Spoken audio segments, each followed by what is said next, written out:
Good afternoon, everybody. Happy Friday. Norwich City back in action at Carrow Road this weekend. Two successive back-to-back away games. Quite nice not to have a long trip this weekend for us. We've been on the road quite a bit this week, Connor. Adam, I'll be joined by Connor Southwell for this preview show, looking ahead to the Preston North End game this weekend. To start, Connor, just want to reflect a little bit on that Reading game. We, sort of spoke after the game together, and sort of concurred that Norwich maybe lacked creativity. Smith sort of spoke about that this morning. They controlled the game, but ultimately when you balled it down, one shot on target across the game, that being the goal that Grant Hanley scored, which you feel like against Preston North End, I mean, they've got the best defensive record in the entirety of England at the moment, just 4 goals conceded in 12 games. So it feels like this game is going to be heavily reliant on Norwich actually creating chances, which we didn't see at Reading. So what have they got to do better this weekend, to sort of create that spark for maybe the likes of Pukki and Sargent to get goal score opportunities? Yeah, good afternoon, everyone. First and foremost, it's a really interesting challenge, isn't it? Because it's one that pretty much is quite rare in football that you get a test immediately after one has arrived, where you get a real opportunity to maybe respond to some of the criticisms that Dean Smith has put on his team after that Reading performance. And he said he wanted to see a bit more control in that Reading performance. They certainly had that in terms of possession, but it was all fairly ponderous and probably one-dimensional at times. I actually felt, I think I said this in my verdict and probably in the live blog as well during the game, I didn't think the formation helped them particularly, because at Blackpool, what really worked was getting Aaron Ramsey in those pockets, and he almost acted as a conduit for their spells of possession to then turn and create something.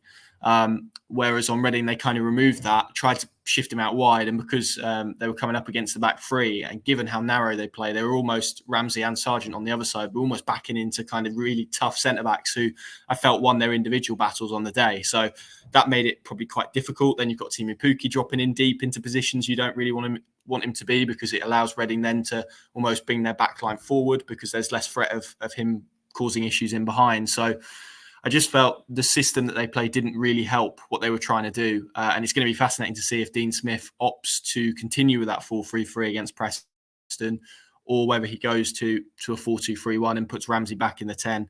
Obviously, then we probably lend ourselves into a debate as to where exactly you fit Liam Gibbs in, or who you fit him in for, as I think probably the debate would be had. But so that's for me how I kind of see them solving the problem. I think they need to link the play a little bit better.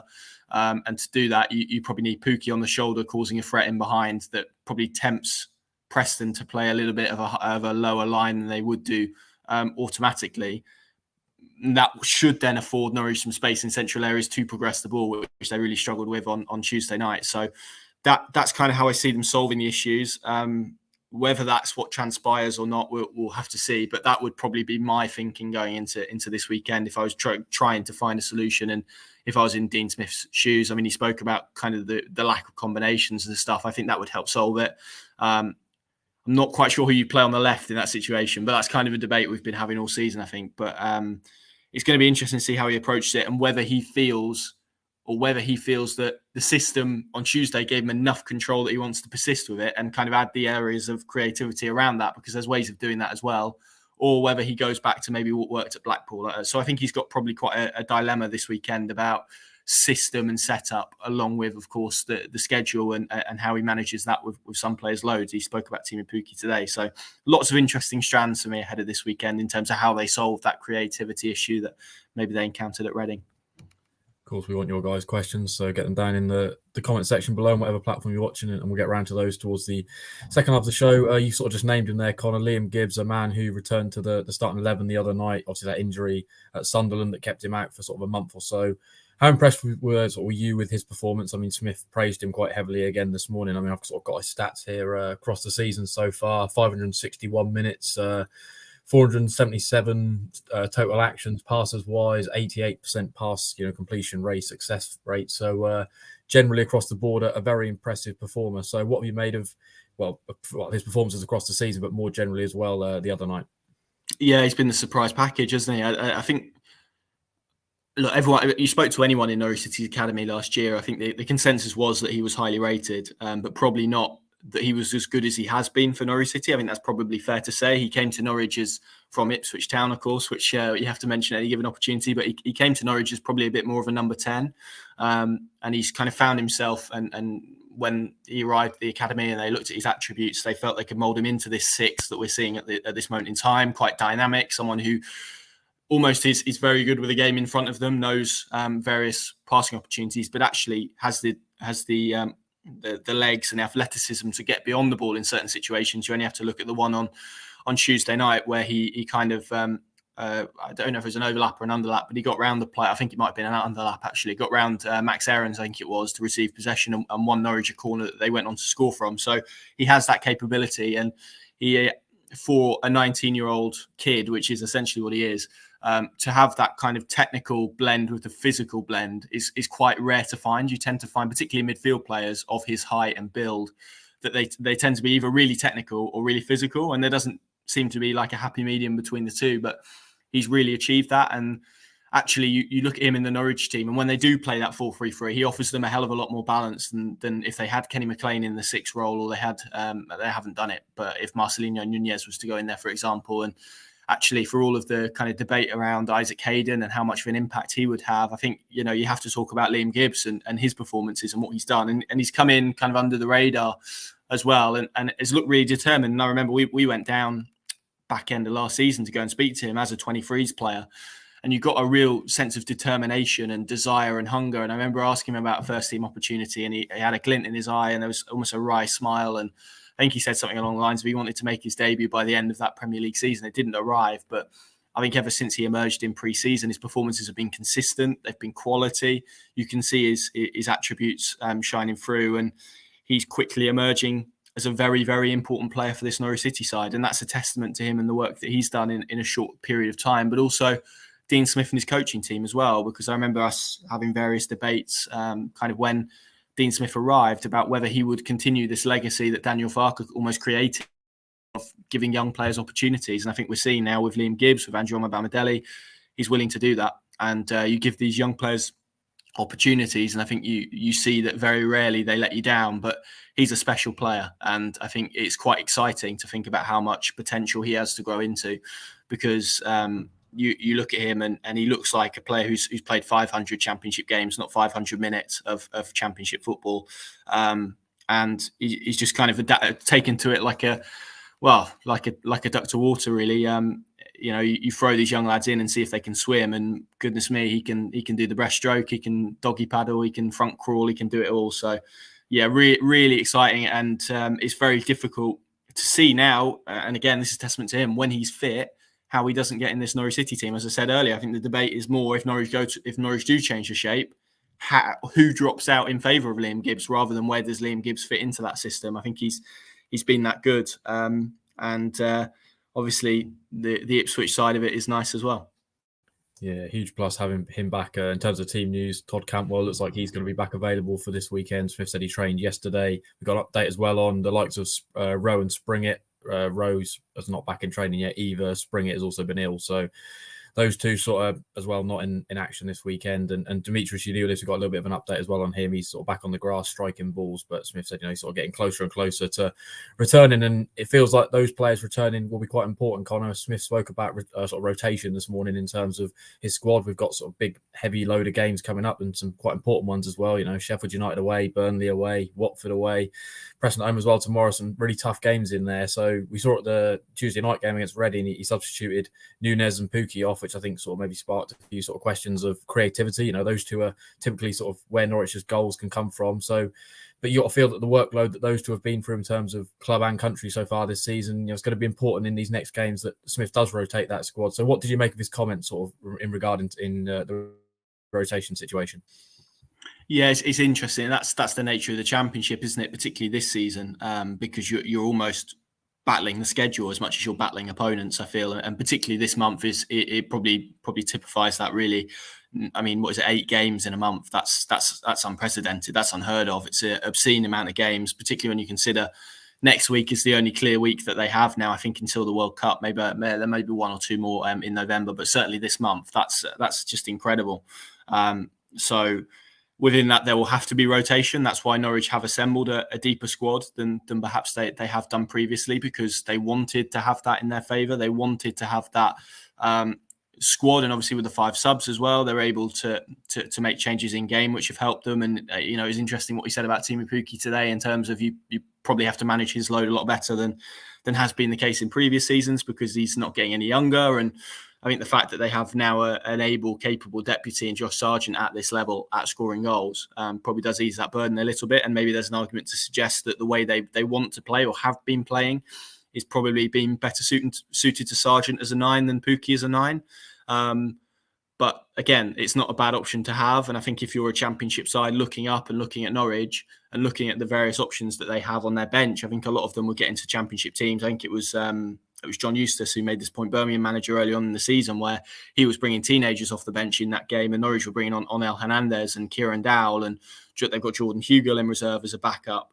They've got some really good options. But I think the key to it, like anything in football, is achieving a balance. You can't go and whip 7 players out of your team and expect a consistent level of performance. You kind of have to do it so it makes sense. You maybe trim around the edges, and I didn't get the impression that he was thinking about making a host of changes for tomorrow, because he kind of said that the nature of the game, where they had a lot of the ball, probably didn't transpire to them really racking up a lot of kind of physical statistics. So in many ways, that probably favours them going into this game rather than Preston, who played on Wednesday night. It was quite a difficult game for them, I felt, in terms of the output they put into it. And to be that close to another game, it becomes difficult. And picked up some Ryan Lowe quotes this morning, Preston boss, who said a lot of their work will be done in the classroom ahead of this game rather than on the training pitches. So I think you look at kind of physical advantage and rotation and where they are in terms of fitness wise. They should be having a day extra. Makes a big difference at this level given the schedule.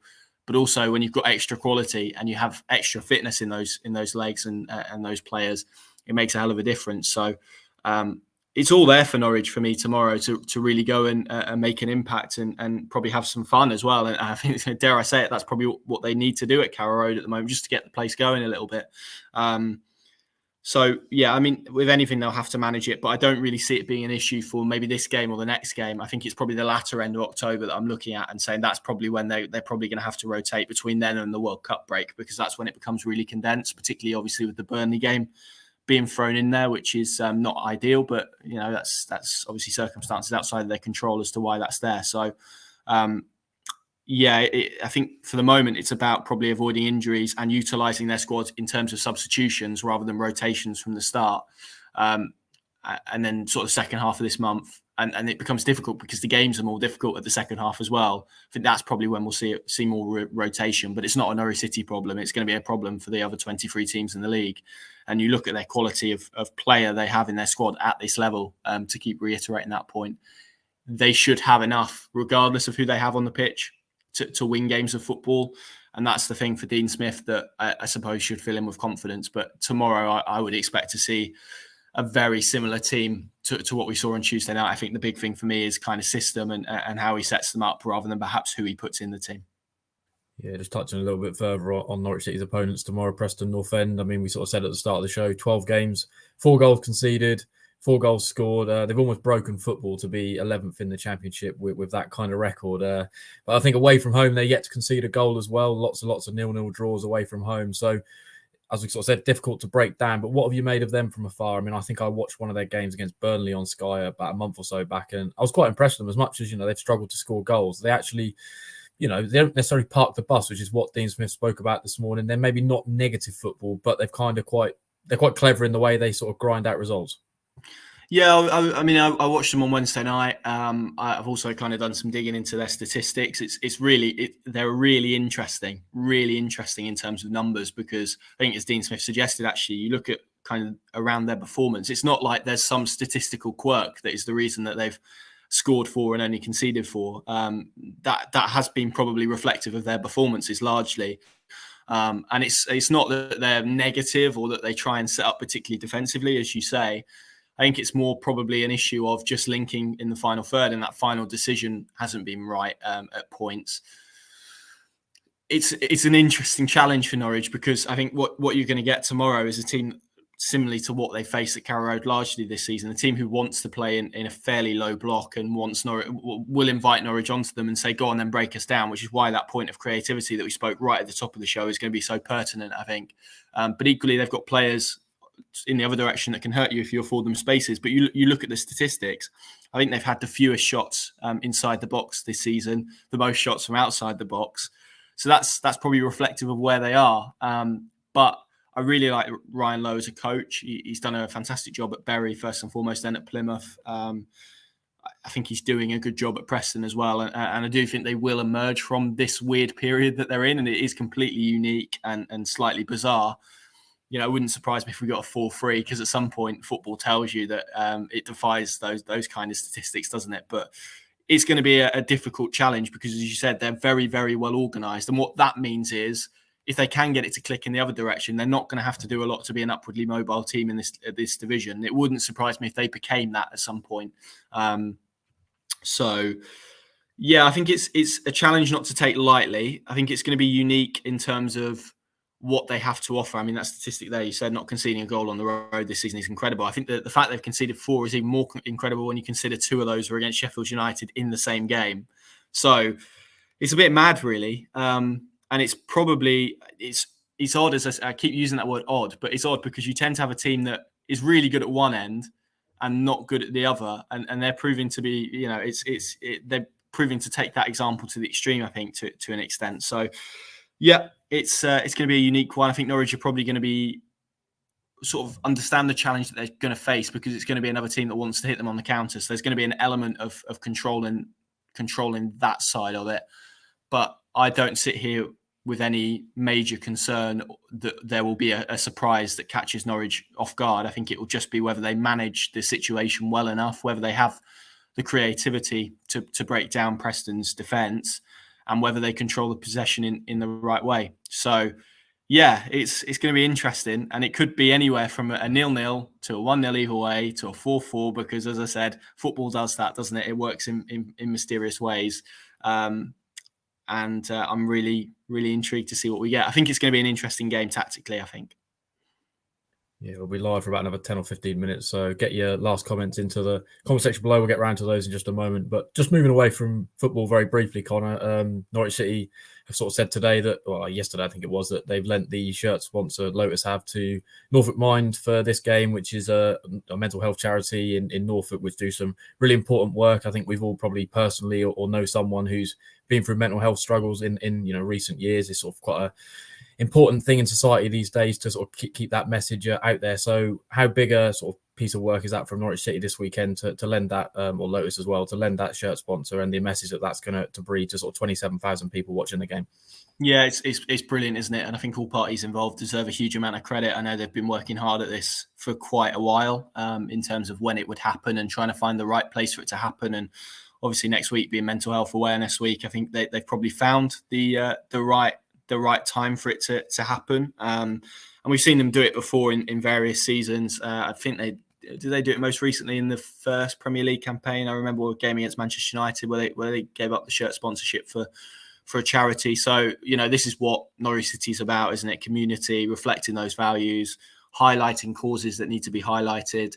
And this is an ample opportunity to do just that. And, I think when any of us think of Norwich City, you think of that community and the values that they hold dear. And it's the values that Norwich fans want to see, I think, from their football club as well. So, really, really pleased for them. I know some of the guys at Mind as well, and I know how delighted they are and how big of an opportunity they feel it is to have their logo on the front of that shirt on Saturday afternoon. So it's reflective of a lot of hard work from a lot of people. But obviously, Lotus deserve credit as well for making way for one weekend. And it's a brilliant initiative, and one that I know that supporters, players, Dean Smith, likewise, will all get behind. And it's the sort of thing that makes Norwich City a really special, unique football club, I think, isn't it? And it's a cause that will reach so many people, and it also affects a lot of people inside of football and outside of football, in personal life, in work, whatever. And it's one that does need to be spoken about. Again, and you only have to look at football's demographic predominantly to realise why it's such an important campaign. it's going to be really good to see that on the front of their shirts, and it's going to be a cause I think that resonates with a lot of people inside Carrow Road, whether they are in the home end or away end. So I'm looking forward to seeing that. And as I said, I know how pleased the guys at Norfolk Mind are that they've been able to pull it off. So all credit to them and to Lotus, and of course to the football club as well. Just delving into the comments, righty on YouTube saying 100% correct, Ree Ramsey. Having seen a few opposition commentaries on Norwich away games, they generally mention Aaron Ramsey as the one causing the problems, Blackpool especially. He also says that Ramsey between the lines in the pockets of space is our main link and source of creativity. I think, I'd probably agree with that, particularly when he gets into those middle spaces. You do feel like he sort of can unlock. Pookie, Tom on Facebook is saying, did we send Abu Kamara out on loan in the end? If not, do you think he will get a loan move in the January window? No, he didn't get a loan move. If you're a Pink and Plus subscriber, you can go back and watch our Academy series. Me and Connor did speak to Abu Kamara towards the back end of last season, so that's well worth going and having a watch. But Connor, do you think that he's sort of a man who might be looking for a loan move in January? There's sort of a few, isn't there? Tom Dixon, Peters, himself, and sort of a few in that group that maybe might be looking for loan moves. Yeah, only 19, so he's got time on his side. I think you'd probably want it to be in January, wouldn't you? But it is incredibly difficult, I always think, for young strikers in particular, but young players generally, because that first loan generally doesn't go very well, and it's not meant to go well.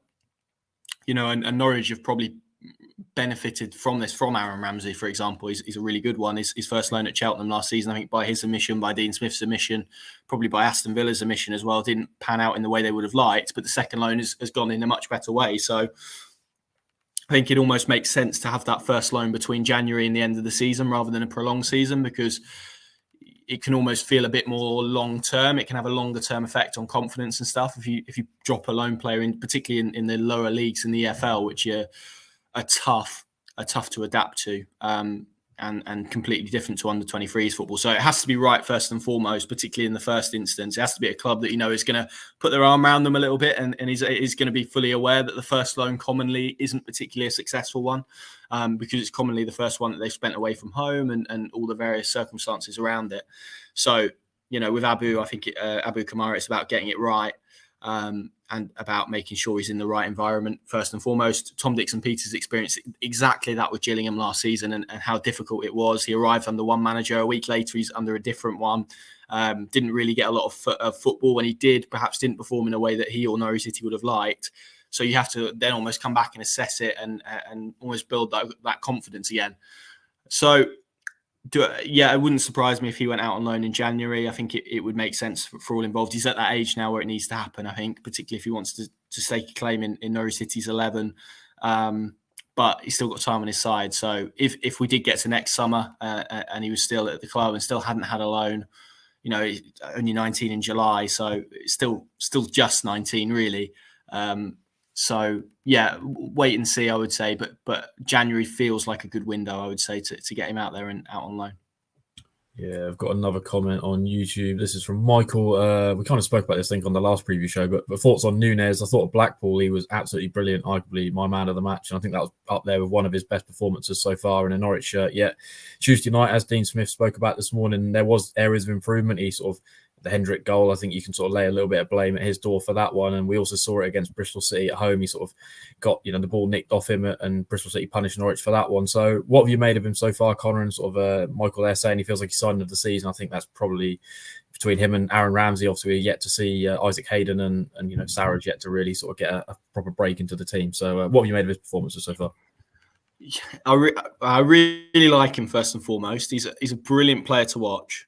I think he's still got some adapting to do. I think he still needs to find a consistent level of performance. He's a bit up and down at the minute. He's either Blackpool, where he was probably an 8 out of 10, or Tuesday night, where he was probably a 5 or a 4.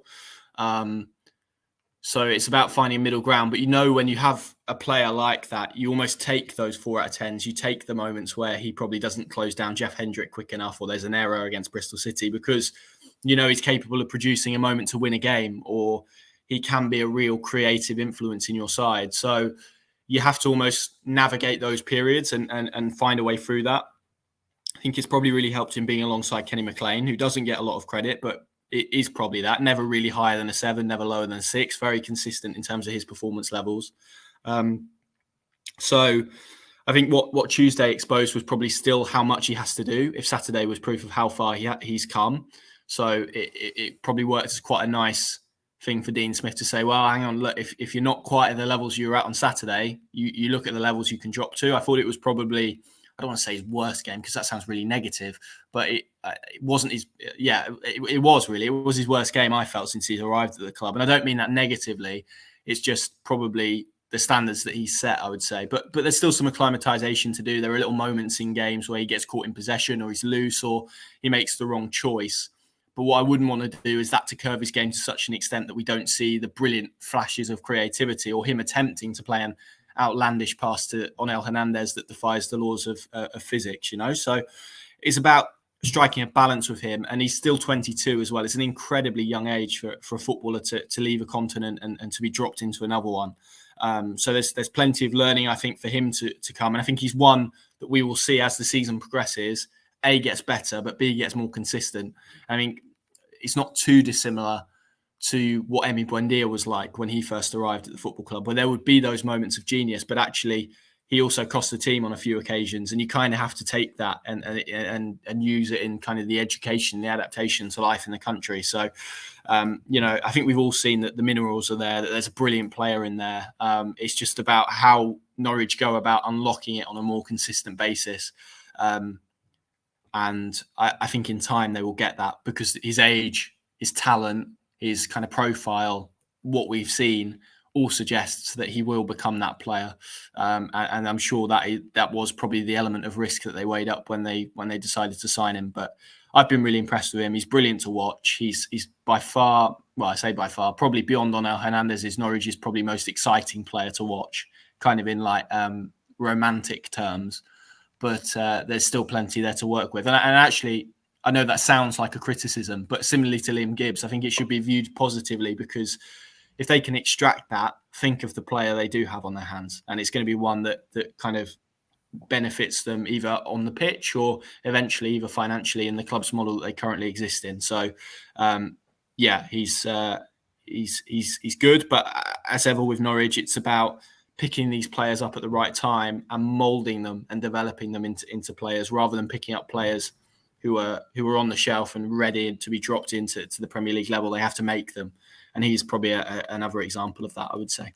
Yeah, very easy to forget as well. He's only 22 years of age, so still a very young player. Going to take time for him to really reach that peak. It seems like his best performance has come in the third shirt, which I remember at Harley was very good that day, and at Blackpool he was very good. So maybe it's just Nunez and the third shirt that goes well. And Richard here is asking on Facebook, as much as the maroon shirt looks okay, it's really difficult to see under the floodlights at Reading. What did you think? I mean, we were almost sort of in a sort of bird's eye position at Reading, really high up in the stand. So I thought it looked okay. I could probably sort of depict the shirt quite okay, but what did you make of it, Connor? Yeah, I think it's probably my least favourite of the three shirts, to be honest. I'm a bit ambivalent about it. Don't love it, don't hate it. I think it's fine. It does the job, doesn't it, as an alternative? I can't really say I noticed that, but then my eyesight's not the best, and it could have come through completely different in the away end, or whether you're watching on TV or wherever you're watching from.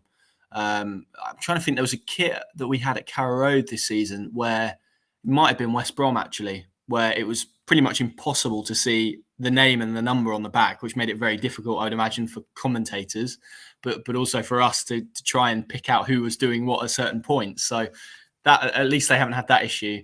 I know my father won't forgive me if I mention that they didn't need to wear the away kit. He likes to go on about that and doesn't like teams who unnecessarily use their away kit. That's probably the old school nature in him, but clearly for commercial reasons they have to switch it up. I'd prefer them to wear the yellow and green would be my stock answer, but I didn't notice any particular problems with the what was it, a ruby shirt, I think is what we've got to call it, isn't it? I didn't notice any particular problems with it. Norwich will be back in the home shirt this weekend. And to round off the show, obviously it's that time. I mean, I'll bring up Wrighty's comment, unprecedented for a team at this stage of the season to be visiting Carrow Road, having not conceded a goal. Can we be the team to break that mind-boggling stat? And he also says it's going to be sooner rather than later that Preston draw 4-4 with someone. So, Connor, can you see a 4-4 this weekend? Yeah, well, yeah, I could. I can kind of see every result to be really boring. I think it will be another dogged. I don't think it will be a great game to watch, is kind of my feeling at this moment in time, sadly.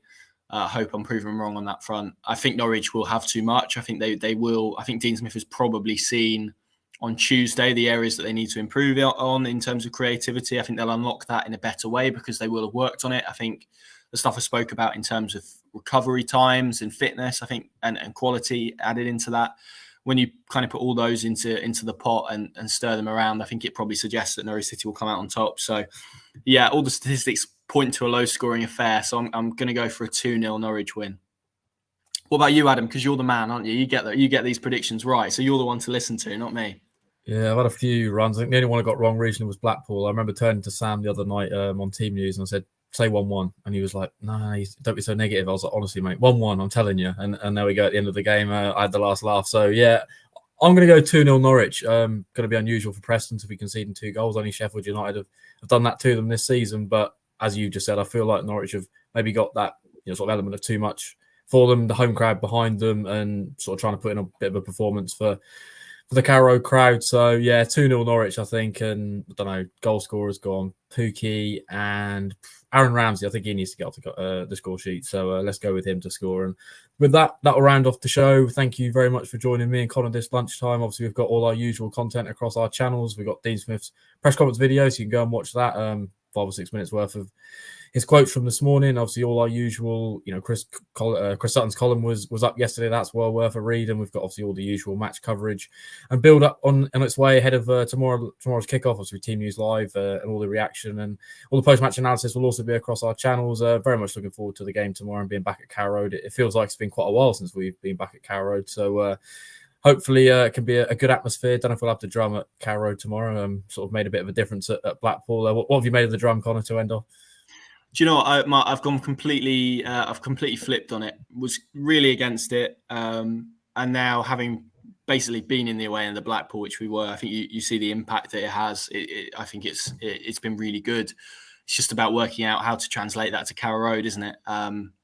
But it's you can't question it. It improves the atmosphere for me. I know it's not everyone's cup of tea, but yeah, I've enjoyed it. What about you?